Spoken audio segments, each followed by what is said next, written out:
I never thought I'd see the day when Africa would call us back home. But here we are, 2042, and the impossible has happened. Atlanta's always been home, but something's always felt missing. Like I'm a puzzle piece that doesn't quite fit. This space I've created, it's a bridge between two worlds. The city's changed so much. Holographic billboards, automated everything. But under it all, there's still that sense of displacement. When the news broke, it was like the whole city held its breath. The African Union was offering us a chance to return, a chance to reclaim what was lost generations ago. Land, citizenship, opportunity, but more than that, a chance to reconnect with a past that was stolen from us. I couldn't sleep that night. My mind was racing, imagining a life I never thought possible.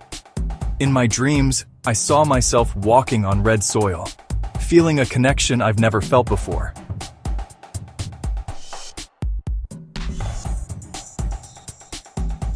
The next day, the city was buzzing. Everyone had an opinion, a fear, a hope. Some called it a trick, others a miracle. But to me, it felt like a chance to finally belong somewhere. My grandma's words kept echoing in my head. We've always been travelers, child. Maybe it's time for another journey.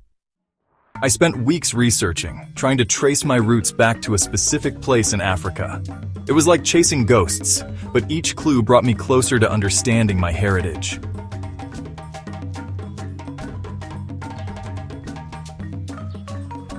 Every DNA test, every historical record, every family story was a breadcrumb leading me back.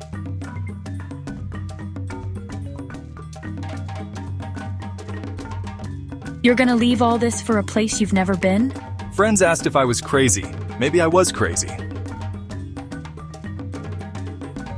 But every time I closed my eyes, I saw endless savannas, bustling cities, faces that looked like mine. It felt like a call I couldn't ignore. I started learning Swahili, studying African history. It felt like rediscovering a part of myself I never knew existed. Each word, each historical fact was a thread connecting me to my ancestors.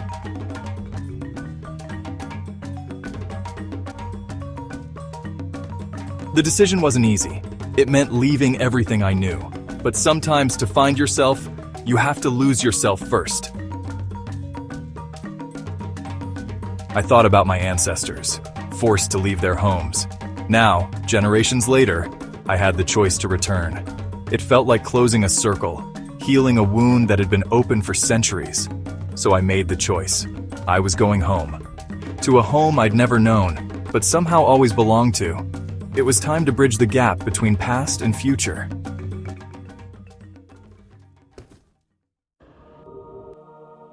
As I packed my bags, I realized this wasn't just my story.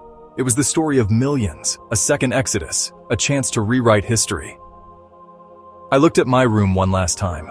The posters, the books, the memories, all of it staying behind. But in my heart, I was carrying something far more precious. Hope.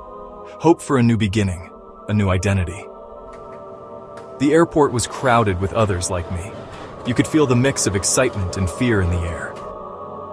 As we boarded the plane, I couldn't help but think, is this how our ancestors felt, but in reverse? Scared but hopeful? The engines roared to life. Through the window, I watched Atlanta shrink away, my past becoming just that, past. Ahead lay Africa, not just a continent, but a promise, a chance to belong, to reconnect, to heal. As we soared over the Atlantic, I closed my eyes. In my mind, I saw generations of my family, smiling, welcoming me home. This journey wasn't just mine, it was theirs too. A dream deferred for centuries, finally coming true. The future was uncertain, but for the first time in my life, I felt like I was heading in the right direction. As the sun rose over the horizon, I knew this wasn't an end, it was a beginning. Our second exodus, our return.